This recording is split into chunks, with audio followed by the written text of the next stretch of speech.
Poppy Playtime is the latest craze sweeping the horror gaming world. Despite there being only one chapter available, many people are coming up with their own theories about what happened in this nightmarish toy factory. But what if I told you that you yourself, the player, could be a toy? Think I'm crazy? Well, strap in, because this one's gonna be a wild ride.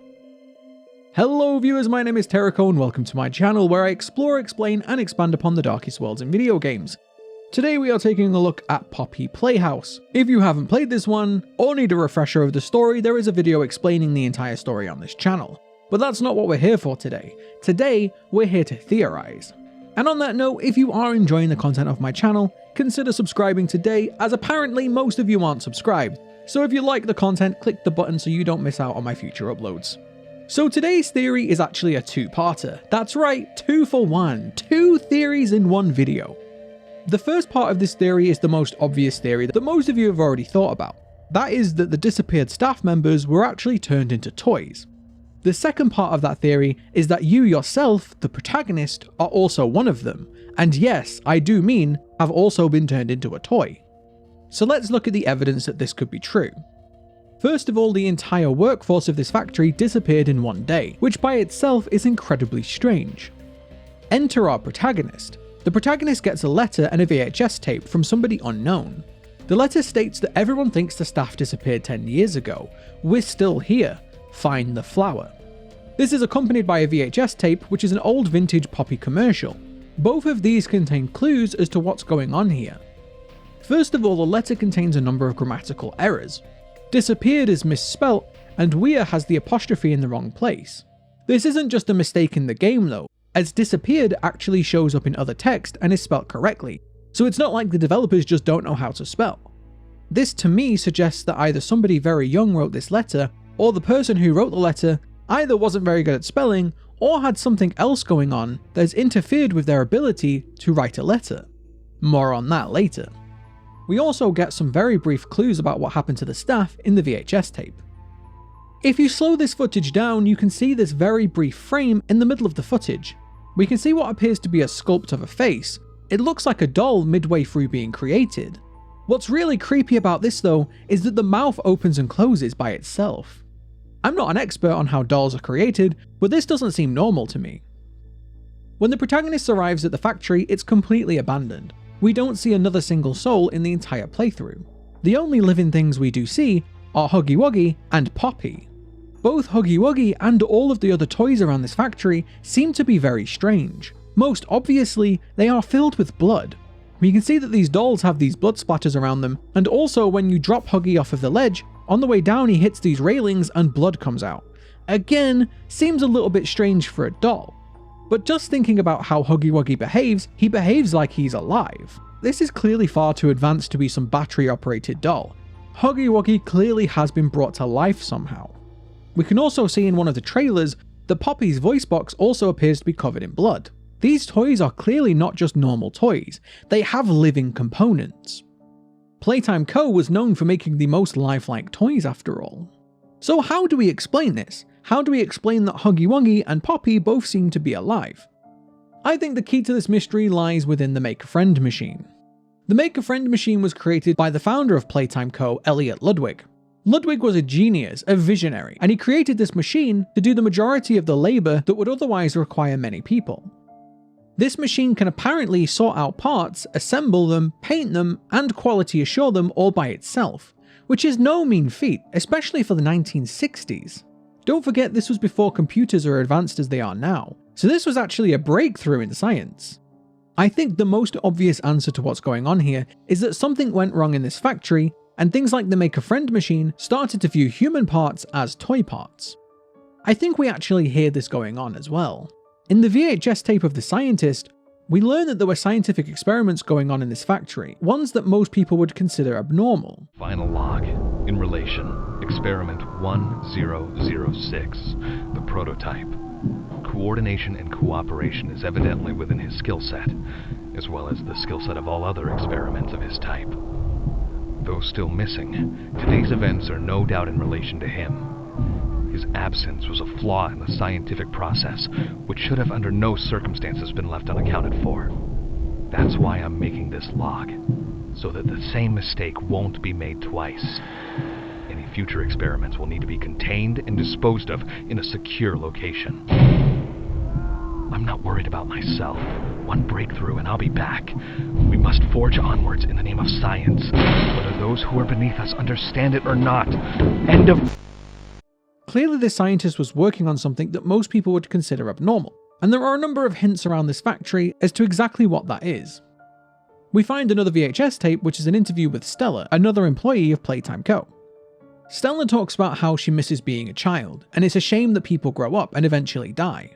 It's entirely possible that this philosophy was carried on with the research of the scientist. Especially when we combine this with the fact that towards the end of Playtime Co, they started to get heavily invested in orphans. The Playtime Co foster and adoptive care initiative was set up to help orphans. It makes sense that a toy manufacturer would have a keen interest in the happiness and well-being of children. After all, that is their key demographic.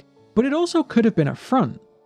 In Rich's VHS tape, we learn that towards the end, more and more boxes were brought in that in some way were related to these orphans. It's entirely possible that these orphans were being brought to the factory to be used in the experiments, especially considering that these boxes are just labelled as small, medium or large. They don't have any other information on them, and Rich seems to be very annoyed that more and more of these are being brought in. What if the scientist was using these orphans as part of his research into how to keep these people young forever? After all, how great would that be for business? If children stayed children forever, they would keep buying toys. More children equals more sales.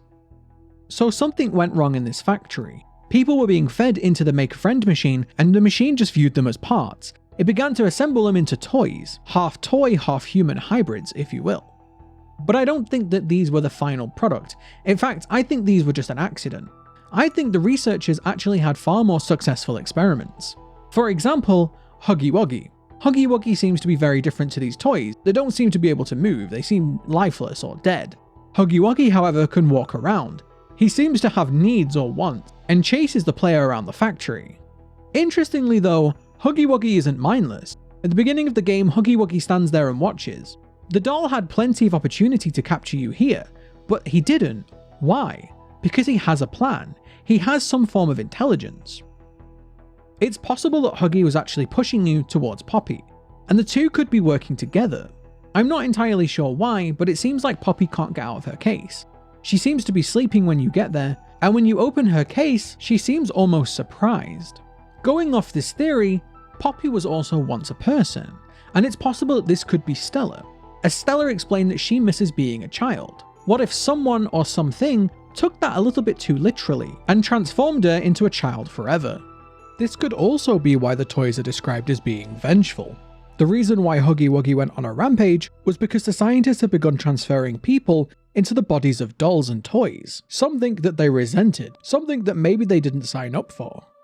This seems to be the most popular theory at the moment, and for good reason, as it's the most obvious. But as I said, I have another part to this theory, and that is that you yourself, the playable protagonist, are also a toy. But I actually have lots of evidence for this one. First of all, the protagonist is completely nameless. The developers could have easily given the character a name. Perhaps they wanted to keep the playable character ambiguous so that the players could more easily identify with them. But the protagonist also never speaks throughout the entire game. Again, maybe this is just a design choice, but there are a lot more things about this protagonist that just seem a little bit off to me. The first thing that got me thinking about this theory was how short the protagonist is. It's just a little bit strange, but I noticed when I was approaching this turnstile that the field of view of the character is very, very low. Most turnstiles are about waist height for an adult male, and while this protagonist could be female, there wouldn't be that much of a difference. Okay, maybe it's just a very tall turnstile, but the same is true about these desks and these chairs too. This character is very low to the ground. Maybe very young? Probably not, considering that this is apparently an ex-employee of the factory. Think about that one more time. An ex-employee. You could say the same thing about Huggy and Poppy. They are both two ex-employees. You also never see the protagonist's true hands. Hands are a big part of this game. Every VHS tape has a hand, whether it be toy, crane, or human, or even skeleton. It's very interesting then that the only hands that you see of the protagonist are the grab pack hands, which look like toys. Was this a not so subtle hint? But as I said, the protagonist never makes a sound. The protagonist isn't even shocked or scared, even when Huggy Wuggy appears right in front of them. I'm telling you now, if this was me, there would be words coming out of my mouth that I wouldn't even be able to say on this YouTube video for fear of demonetization, and I know most people would be the same. You would have some form of reaction. Seeing this doll alive and coming at you would elicit some form of response, yet the protagonist remains eerily silent throughout the entire game. Again, lazy developers, maybe they just didn't want to develop the sounds? Maybe, but it seems strange considering the amount of detail and voice lines they've given to all of these other characters. Something else I noticed is that there's no fall damage in this game. You can jump off this, which is the highest point you can fall, and you'll never die. The game does make a cracking sound, but it doesn't sound human.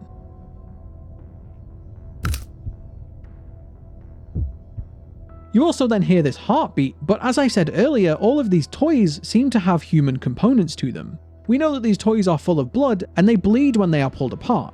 So it stands to reason that they do have some form of cardiovascular system. After all, that's what blood is, it's part of your cardiovascular system, so why have blood if you didn't need it? So this heartbeat doesn't mean anything. Another hint that something is off with the protagonist is in the death screens. I've analysed every single death screen in the game, and they all seem to have a similar theme. Don't die just yet. More lives are at risk than just yours. It's not your time. Death isn't permanent. It's too early to die. I need you alive. Don't let them inside. Innovation is key. Thank you, science. Most of these death screens end in the words "get up," which is very interesting. Get up, as if the character is just knocked out or out of action, not quite dead. But the weirdest of the death screens is this one. Some random jumble of letters or code. This actually reminds me of if you try to open up an image in Notepad or some other form of word processor. Trust me, you can try this. If you try to open up any image in Notepad or Word, you notice that it'll open, but it opens in this jumbled mass of strange letters and numbers that makes completely no sense. That's because images are just, well, pretty much code, and the reason why you see this jumbled mess of letters is because the program you are using is displaying the code of the picture rather than the image that you'd like to see. Maybe this is a subtle hint. Combining this with the fact that the Maker-Friend machine seems to have some form of primitive computer system, it's entirely possible that that was part of the research here. Organic objects are being transformed into code. Perhaps the experiment here was attempting to transfer consciousness from a person into a toy, but perhaps that experiment went a little bit too far. After all, this would make perfect sense. Imagine being able to create the most lifelike toy ever. Imagine being able to create a doll that seems alive. No, not like that. Like actually alive. That would make for the most successful toy ever. What child wouldn't want a living doll? Sales would go through the roof. Everybody would want this latest toy. It would be an absolute breakthrough in both science and in the toy manufacturing industry, and I think that's what was going on here. The researchers were attempting to make the most lifelike toy possible, but something went wrong with the process, or the scientists went a little bit too far. In an attempt to bring a toy to life, they accidentally brought life to toys. Another big clue for this theory is the VHS tape of the scientist. If you listen closely to the VHS tape, the scientist talks about experiment 1006, which many people assume to be Huggy Wuggy, but I don't think this is Huggy Wuggy at all. Let me explain why. The scientist goes on to explain that experiment 1006 has the ability to coordinate and cooperate, but is currently missing. But that doesn't actually make sense. If you listen to the background of the recording, you can quite clearly hear that the workers are being attacked by something that sounds strangely like Huggy Wuggy. Coordination and cooperation is evidently within his skill set, as well as the skill set of all other experiments of his type. Though still missing, today's events are no doubt in relation to him. His absence was a flaw in the scientific process, which should have under no circumstances been left unaccounted for. That's why I'm making this log, so that the same mistake won't be made twice.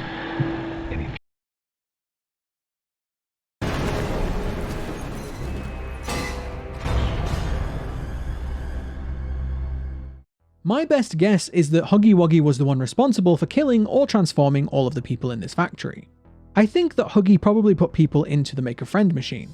That's how he got rid of them all, turning them all into toys, and these are the toys we see around the factory. But if this was all going on and the scientists could hear it, why would he talk about Huggy Wuggy as being missing? That doesn't make any sense whatsoever. He's not missing at all, you can quite clearly hear him. So something else is missing. What else could have been missing? Another experiment, one that is capable of coordination and cooperation.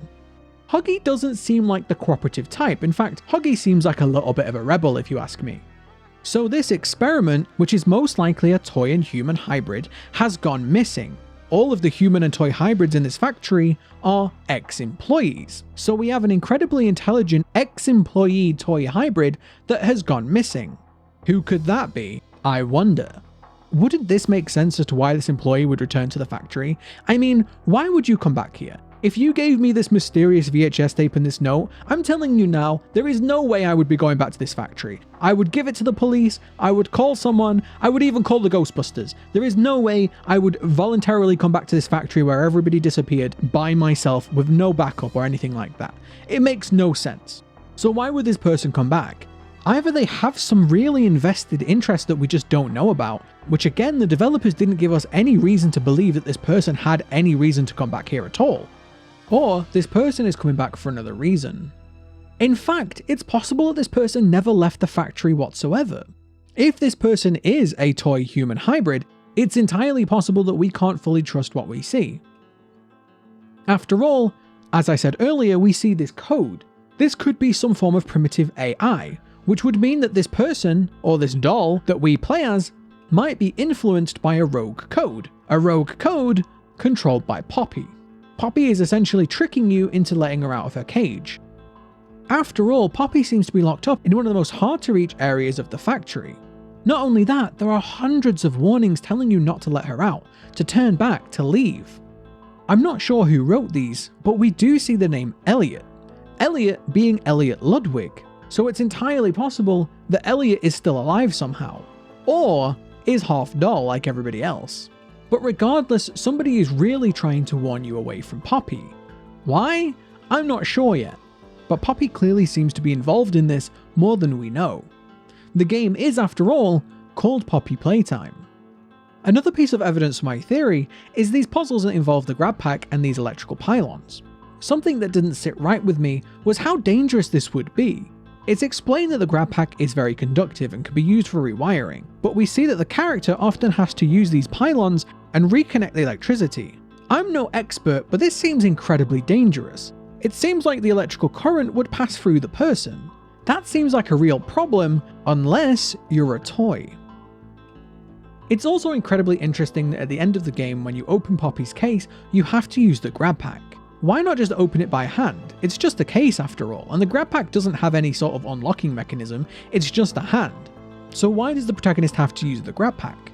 It's possible that the protagonist isn't very strong. We see Huggy Wuggy, despite being very lethal, doesn't seem to be that strong, doesn't really have big muscles, and in fact the arms and legs seem to be very unstable. Huggy's hands also don't seem to work properly, he doesn't have posable fingers. The only thing we really see the protagonist do with their own hands is open doors and use the VHS tapes, both things that don't require a lot of strength. Anything that requires any form of strength whatsoever must be done with the grab pack.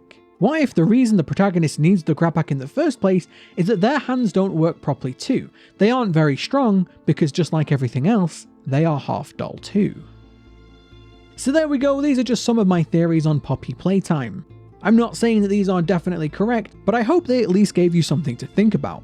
If you did enjoy this theory, don't forget to click like on the video, subscribe, and also let me know down in the comments below. Thank you very much for watching, and I will see you next time.